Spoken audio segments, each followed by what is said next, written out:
बिस्मिल्लाहिर्रहमानिर्रहीम, अस्सलाम वालेकुम। मैं गौर बट शास्ता के प्लेटफॉर्म से आपकी खिदमत में हाजिर हूँ।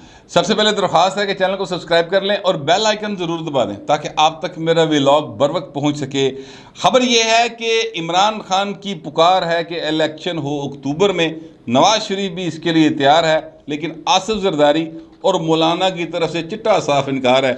ये सारा मामला क्या है, बड़ी गेम बन गई है और चीज़ें जो हैं वो दिलचस्प मरहले में दाखिल होना शुरू हो गई हैं। हर बंदा जो है, जो भी सियासी प्लेयर है इस सियासी बसात का, वो अपने अपने अंदाजे और कैफ़ों के मुताबिक जो है ना, ख्वाहिशों के मुताबिक वो चीज़ों को चलाना चाह रहा है। लेकिन कुछ लोग जो हैं वो बहुत ज़्यादा समझदार हैं, उन्हें इस बात की सेंस है कि जैसा सोचा जाता है वैसा होता नहीं। पहले मैं आपको बता दूं कि इमरान खान, नवाज शरीफ ये इलेक्शन के लिए क्यों तैयार हो गए हैं ज़हनी तौर पे, ये ना की मसला है, ये मैं आपको बताना चाहता हूँ। देखिए, पहली बात तो ये है कि इमरान खान जो हैं वो तो जाहिर है कि चाहते ही हैं कि फटाफट इलेक्शन हो, और इलेक्शन हो तो मैं जनाब लैंडस्लाइड विक्ट्री ले जाऊँगा। मेरे लिए तो भाजी रोज़ मुजाहरे हो रहे हैं, लिबर्टी चौक हो रहा है जनाब, डी चौक हो रहा है भाजी, पता नहीं कितने कितने हो रहा है, कैनेडा हो रहा है, लंडन हो रहा है, पता नहीं किहड़े किहड़े पासे उन्होंने दहाई जाते हैं ट्विटर। वो भाई खुश हो रहा है कि जनाब मैं तो बड़ा पॉपुलर हाँ। इसी पॉपुलैरिटी के जोम में वो एक दफ़ा फिर एक ऐसे घर के साथ पंगा ले बैठे हैं सर, जितों उन्होंने बड़ा भारा पैना है। कल भी उन्होंने साफ़ियों से, अपने मनपसंद साफ़ियों से, सॉरी मैं ज़रा ऐड कर लूँ, साफ़ियों के साथ नहीं, अपने अपने साफ़ी हैं ना। मैंने आपको पहले बताया था नून लीग के अपने साफ़ी हैं, पीपल्स पार्टी के वैसे है ही कोई नहीं, चलो को दो चार दाने अगर है ने तो उन्होंने भी कभी कभी वो बुलाते हैं, कभी कभी नहीं बुलाते। बाकी जो हैं अपना तरीके इंसाफ के अपने साफ़ी, पक्के पक्के साफ़ी रखे सर इन्होंने, सब ने, इन्हें सारे ने अपने अपने साफ़ी को साथ ये गुफ्तगू करते हैं।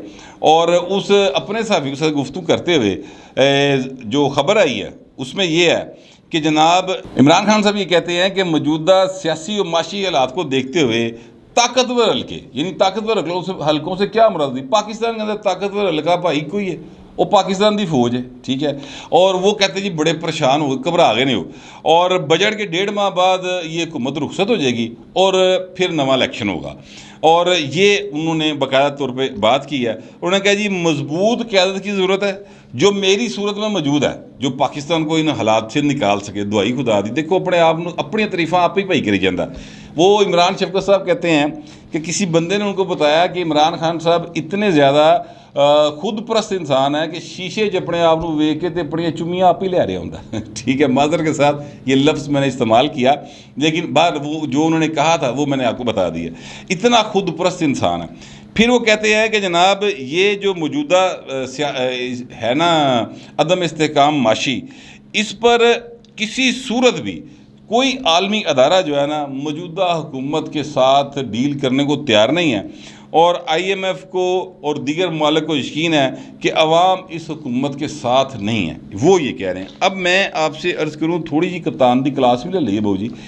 बात यह है कि अगर IMF पाकिस्तान के ऊपर एतबार नहीं कर रहा तो पाए ने एतबार तू हुआ है, ये एतबार आपने ख़त्म कराया। खान साहब, आपने पाकिस्तान को IMF के प्रोग्राम से वादा करके मुकरे हुए हो निकाला है, जिसके नतीजे में पाकिस्तान दिवालिया होने के नज़दीक है।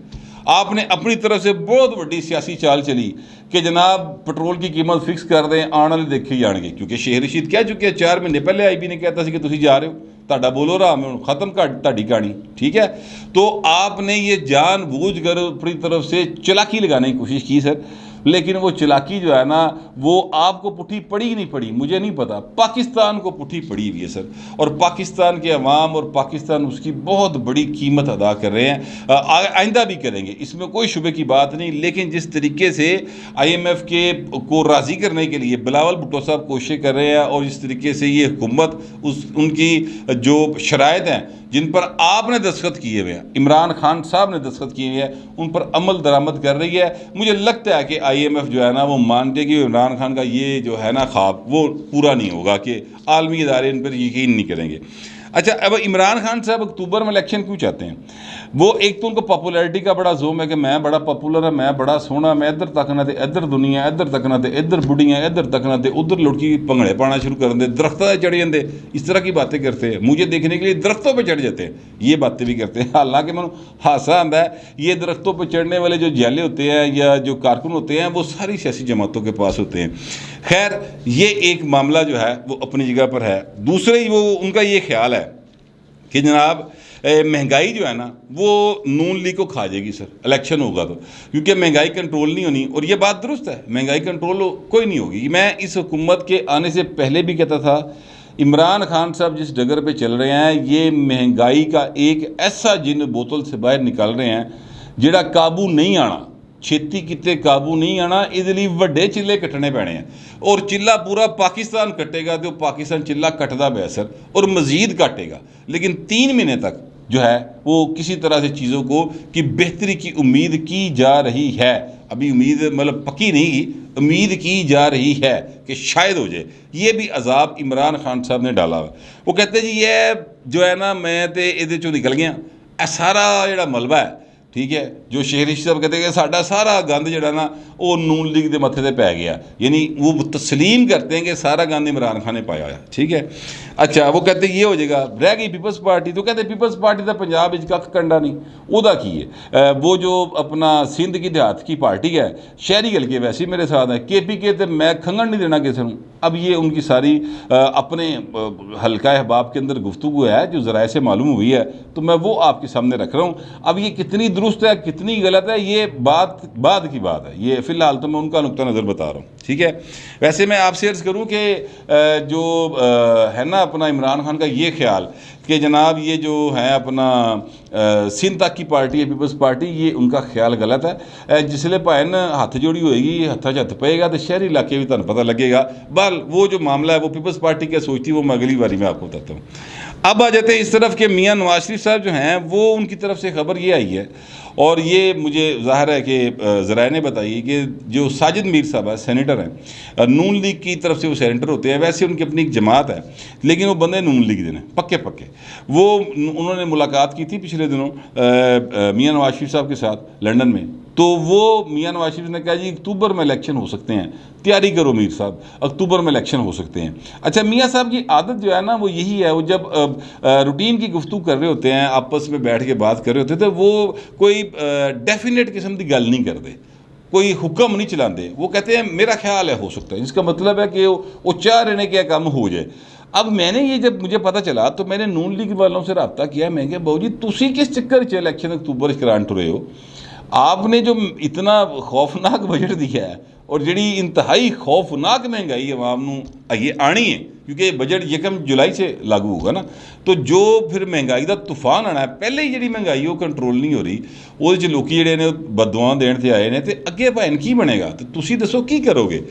तो उन्होंने कहा कि देखिए हमने जो अपना वोटर सपोर्टर है ना सर, उसको सपोर्ट दे दी है, हमने उसको रिलीफ दे दिया इस बजट के अंदर। अच्छा जी, पूछा कैसे दे दिया बहू जी?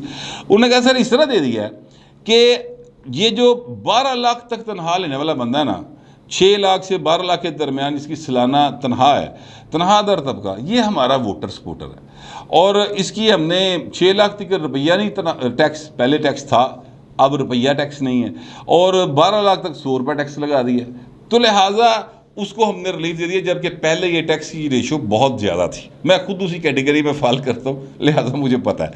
अच्छा, उसके बाद जनाब वो कहते हैं कि ये जो छोटा दुकानदार है, ये इसकी बड़ी पुरानी डिमांड ये थी कि जनाब आप एक टैक्स फिक्स कर दें, ठीक है, इनकम टैक्स वो साढ़े तो ले लिया करो।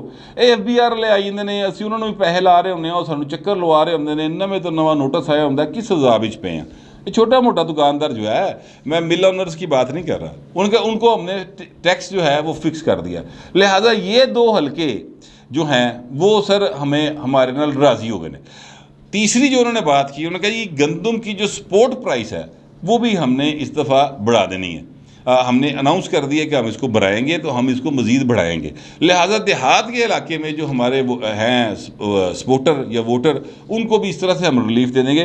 तो सानू सत्ते खैर है, अक्तूबर च इलैक्शन करा लो, नवंबर च करा लो, अगले साल करा लो, असी तैयार है, असी इंशाअल्लाह ताला इमरान खान नूं जिहड़ा ना दी पिद्दी लवावांगे इलैक्शन के अंदर। ये अब उनका ख्याल है।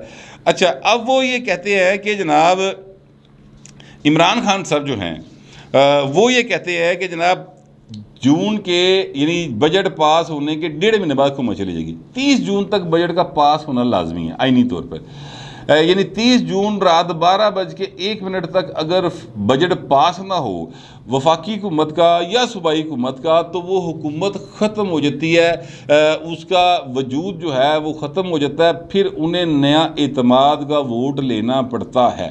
तो 30 जून तक ये बजट पास हो जाएगा। 30 जून का मतलब ये है कि 18 यानी 15 1.5 महीना अगर इमरान खान कह रहे हैं तो 14-15 अगस्त तक इलेक्शन जो है वो नई हुकूमत आ जाएगी और उसके बाद इलेक्शन होगा, तो 1.5-2 महीने के अंदर इलेक्शन कराया जा सकता है। ये उनका ख्याल है।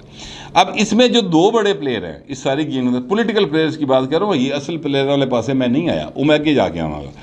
तो 2 जो बड़े प्लेयर हैं वो हैं, एक तो आसिफ जरदारी साहब हैं।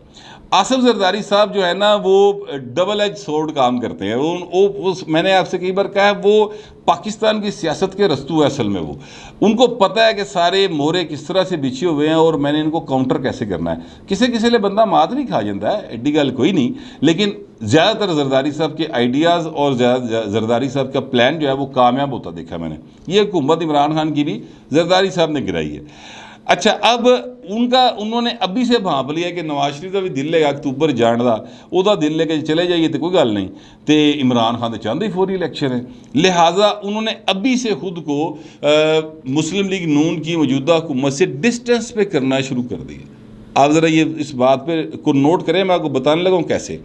कल बिलावल भुट्टो जरदारी साहब, अगरचे उन्हें कोरोना का खदशा है, कोरोना नहीं हुआ, अल्लाह ताला उनको सेहत दे, वो वज़ीर ख़ारजा आई थी अपना जर्मनी की 2000 मेरा ख्याल 18 या 19 के बाद पहली दफ़ा आई थी कोई वज़ीर ख़ारजा यूरोपी किसी मुल्क की, और वो आई हैं और उन्होंने आके यहाँ पे बड़ा धांसू किस्म का पाकिस्तान का जो स्टांस है कश्मीर के ऊपर उसका साथ दिया। और खैर उन्हें कोरोना शरोना हो गया तो वो वापस चली गई हैं। और ये जो हैं अपना, चूँकि इन्होंने हाथ मिलाया उस खतून नाल, लिहाजा इन्होंने अपने आप को क्वारंटीन किया हुआ है बिलावल साहब ने। तो वो वहाँ पर ऑनलाइन शरीक हुए हैं। जरदारी साहब वहाँ पर फिज़िकली मौजूद थे। उस इजलास के अंदर उन्होंने कहा कि जनाब टीटीपी के साथ और ये जो हैं तरीके तालिबान अफ़गानिस्तान वाले, यानी अफ़गानिस्तान की जो हुकूमत उनके साथ जो मुज़ाकरात हो रहे हैं, इन दोनों मुज़ाकरात में पार्लियामेंट को जो है एतमाद में लिया जाए, बताया जाए कि ये मुज़ाकरात कैसे हो रहे हैं। अब ये मुज़ाकरात कौन कर रहा है? फौजगारी सर, इस्टेब्लिशमेंट कर रही है। और ये जो इस्टेब्लिशमेंट कर रही है तो ज़ाहिर है प्राइम मिनिस्टर के नोटिस में लायक कर रही है, भावें इजाजत ना लेती हो, नोटिस ही ले आंदा है ना। तो वो कहते हैं कि जनाब इसको लेके आए। इस तरह से उन्होंने अपने आप को थोड़ा जा वखरा किया, हल्का जा ना साइड से। साथ ही उन्होंने ये कहा कि जनाब हम इसको तमाम सियासी जमातों के पास इस इशू को लेकर जाएंगे। दूसरी बात ये है कि जनाब आपको याद होगा कि फरतुल्लाह बाबर साहब ने उस नोटिफिकेशन की खुलकर मुखालफत की थी जिसके तहत ISI को जो सिविल ऑफिसर्स हैं और उनकी अहम पोस्टिंग्स हैं उसमें क्लियरेंस सर्टिफिकेट देने का इख्तियार दिया गया कि इतो भाजी NOC लेके आओ, ठीक है, जो कि जाहिर है कि हर जमहूरी आदमी जो है इसके ख़िलाफ़ है। क्योंकि एक दफ़ा अगर ISI को इख्तियार मिल गया, जो कि मिल गया है, मतलब इसमें अब कोई दूसरी राय नहीं है, इख्तियार उनके पास है, तो फिर सर सिविलियन एग्जैक्टिव जो हैं, यानी प्राइम मिनिस्टर हुए, यानी जो चीफ मिनिस्टर हुए, जो वज़रा हुए, इन्हों की ब्यूरोक्रेट्स ने कितने मननी भाजी सर, उन्होंने तो उधरों NOC लैके आना देना, NOC गज लाओ, गल ख़त्म। लिहाजा वो तो मतलब उनके हो गए रह गए ना, पहले ही उन्होंने होंगे लेकिन हूँ तो ऑफिशियली उन्होंने हो गए। तो इस पर एतराज़ात सबके हैं, मेरे भी हैं, और मैंने इस पर बात भी की थी। इस इशू के ऊपर फरतुल्लाह बाबर साहब जो सेक्रेटरी जनरल है पाकिस्तान पीपल्स पार्टी के, पाकिस्तान पीपल्स पार्टी पार्लियामेंटेरियंस के, यानी जो इस वक्त हुकूमत में ईवान में लोग मौजूद हैं, उन्होंने सेक्रेटरी जनरल हैं फरतुल्लाह बाबर साहब। उन्होंने इस पर बड़े शदीद तहफ़्फ़ुज़ात का इजहार किया था और उन्होंने कहा था कि यार आप कौन होते हैं तने तनहा ये फैसले करने वाले, ये इत्तेहादी हुकूमत है, बाकियों को पूछते लो और हम इस पर अपना प्रोटेस्ट लॉन्च करेंगे। लिहाजा पीपल्स पार्टी ना बड़े ही तरीके के साथ अपने आप को पोला पोला साइड पे किया है। तीसरी बात आपने नोट किया होगा कि महंगाई का तूफ़ान है और नून लीग जो है हर जगह पे जवाब दे आपको नज़र आ रही है। पीपल्स पार्टी वाले चुप करके कल लपेट के परले पासे आराम में बैठ के चाय का कप पी रहे हैं, ठीक है। वो सारा का सारा मलबा उन्हें पता है नून लीग पे पड़ा है, क्योंकि वज़ीर ख़जाना भी उनका और वज़ीर आज़म भी उनका, पंजाब में वज़ीर अला भी उनका। अब पंजाब का वज़ीर ख़जाना वैसे अभी तक तो नहीं लगा, शायद लग गया हो, लेकिन मुश्तबा शजाउर रहमान साहब को लगाया जा रहा है, ये मुझे पता चला है। तो वो भी ज़ाहिर नून लीग का, तो ये मामला जो है उन्हें पता है कि सारा का सारा जड़ा ना यह मलबा यह नून लीग के पैरे लिया वा, असी चुप करके साइड से रहिए। अगर अक्तूबर में इलेक्शन होते हैं तो हमारे पास आवाम को बताने के लिए ये होगी ये सारा कुछ कि हमने ये बातें की हुई हैं, हम अपना एहतजाज रजिस्टर्ड कराते रहे हैं, तो महंगाई तो पहले ही ना पै रही, बिल्कुल क्लियर वो कहते हैं हम हो जाएंगे। अब ये बात कि जनाब पीपल्स पार्टी का हल्का कौन सा है इंतखाब का, अगर इलेक्शन हो जाए तो देहात पीपल्स पार्टी सिंध कोई उनका जोड़ तोड़ नहीं है सर। जहाँ तक है बात शहरों की सर, तो सखर और हैदराबाद और कराची ये 3 शहर बनते हैं। सखर में पीपल्स पार्टी को कोई नहीं पकड़ेगा सर इस दफ़ा, मुझे इस बात का इल्म है। हैदराबाद के अंदर MKM है, ज़ाहिर है उनका एक असर है वहाँ पर। जो आज आगे बात आ जाती कराची की, तो कराची में पीपल्स पार्टी की पहले 3 सीटें हैं। मेरा ज़ाती ख्याल है अक्टूबर में इलेक्शन होगा तो उनकी 6 से ज़्यादा सीटें होंगी वहाँ पर, 25 में से। बाकी ज़ाहिर है PTI और MKM वो आपस एक घुल मिल जाएंगे तो वो कुछ कर लेंगे, अदरवाइज़ ये सूरत हाल जो है वो बनेगी। लेकिन जरदारी साहब चाहते यही हैं कि जनाब ये इलेक्शन जो है वो अगले साल हो, और उसकी लॉजिक वो ये पेश करते हैं कि देखें अगर आप इसी साल इलेक्शन में जाएंगे तो आप इस महंगाई के तूफान से बच नहीं सकेंगे नवाज शरीफ साहब, ये तनु रगड़ जाएगा फड़ के, किसी गलत फहमी मत रहे, ये आपको रगड़ जाएगा पकड़ के। इसलिए अगले साल इलेक्शन अपने टाइम पे करवाएं, तब तक महंगाई भी किसी हद तक काबू आ जाएगी। कुछ लोग आदी हो गए होंगे महंगाई दे, तो कुछ वो वैसे ही काबू आ गई होगी। जो 2 प्रोजेक्ट्स के ऊपर बिलावल साहब काम कर रहे हैं उन्होंने भी कोई क्रेडिट जड़ा है वो पीपल्स पार्टी में लभ जाएगा, तो पीपल्स पार्टी ज़रा बल्ले बल्ले हो जाएगी। ये उनका ख्याल है, होगी नहीं होगी बात की गल है। अब आ जाते हैं मौलाना फजल रहमान की तरफ। मौलाना फजल रहमान साहब जो हैं वो भी महंगाई से बड़े तंग हैं। उन्हें पता है इस बात का कि अगर मैं इस महंगाई के दौर में भाजी वोट छोट पै गए तो वहाँ पर KPK में जो है ना वो उनके लिए प्रॉब्लम पैदा हो जाएगी, क्योंकि इसकी वजह यह है कि एक तो सूबाई हुकूमत इस वक्त भी वहाँ पर ज़ाहिर है PTI की है, और अगर निगरान हुकूमत बनेगी तो उत्ते महमूद खान साहब का बंदा आके बहेगा तो उन्होंने तो वारे च कोई नहीं। दूसरा वो चाहते ही हैं कि ये जो नवंबर में आर्मी चीफ की अपॉइंटमेंट है ये हो जाए, जोड़ा नवा आना है उन्होंने ज़रा रावां रूवां सीधियां हो जाएंगियां साड़ियाँ, तो काम चल जाएगा। याद रखिएगा पाकिस्तान की टोटल जो है ना अपना सियासत मईशत सारे का महवर एक बंदा होता है, ठीक है, और वो होता है आर्मी चीफ, जो कोई भी होगा। बाजवा साहब हैं आजकल तो बाजवा साहब होंगे, ठीक है, अगर तब तक कोई और साहब आ जाएंगे तो फिर और साहब हो जाएंगे। अब ये सारी सूरत हाल पर जो मेरा ख्याल है वो ये है, मैं ये समझता हूँ कि ये इलेक्शन अगले साल ही होंगे, पॉसिबल नहीं होगा इन सब के लिए, क्योंकि 1 जुलाई से जो महंगाई का तूफ़ान शुरू होगा और मिड ऑफ जुलाई या 30 जुलाई तक जेड़ी अन्नी पै जानी है ना, उसमें नून लीग जो है वो इलेक्शन करवाने की पोजीशन में नहीं रहेगी। मेरा अपना ख्याल यही है। जितनी मर्जी सर दिलासे दे दें आप, भूख का जवाब जो है वो सिर्फ रोटी होता है। अगर रोटी ना हो तो फिर अगला इट कट के मारदा है या गोली मारदा है, बल ये वाले हालात पैदा हो जाने हैं। तो इस तरह मैं नहीं समझता कि नून लीग जिन खाम ख्यालों में है वो उनकी खाम ख्याली जो है वो कोई हकीकी रंग इख्तियार कर सकेगी। बाकी रह गई सर इमरान खान की बात कि मैं नवा आर्मी चीफ लावांगा। ए भाई ने तुसी मतलब पहले आर्मी चीफ दे होंदियां जो कुछ कर लिया है अगली बारी की कर लोगे ला के, ये एक बेवकूफ़ों वाली सोच है। चाहे नून लीग की हो, चाहे पीपल्स पार्टी की हो, चाहे तहरीक इंसाफ की हो।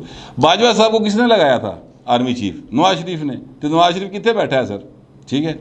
भुट्टो साहब ने लगाया था ज़िया को, तो भुट्टो साहब ने उन्हें कितने सुटिया जाके, सब जानते हैं। तो ये एक जो है ना, ये अप्रोच अगर है तो बड़ी बचकाना है। बाकी ये बात है कि जनाब जो बाजवा साहब के होते हैं सर, अगर इलेक्शन हो गया तो ट्रेंड चला रहे हैं सर इमरान खान साहब और उनकी पार्टी जो है। इमरान खान साहब का नाम मैंने इसलिए लिया कि उनकी मर्जी के बगैर इस तरह के ट्रेंड्स नहीं चलते। ये मुझे ज़ाती हैसियत में पता है, सबको पता है वैसे ये बात, ये कोई नई बात नहीं। वो बाजवा ट्रैक्टर के नाम से ट्रेंड्स चल रहे हैं और जिस किस्म की गलीज ज़ुबान बाजवा साहब के बारे में इस्तेमाल की जा रही है सर, उसके बाद अगर इनके होते हुए ये आर्मी चीफ हो और इलेक्शन हो जाए सर, तो मुझे बताएं कि क्या इमरान खान साहब फिर उन रिज़ल्ट्स को तस्लीम कर लेंगे? जो आएगा जवाब है नहीं करेंगे। तो जब वो उन रिज़ल्ट्स को तस्लीम नहीं करेंगे तो एक नवा रोला पान दी लोड़ की सर। लिहाजा मैं नहीं समझता कि इलेक्शन इसी साल होंगे।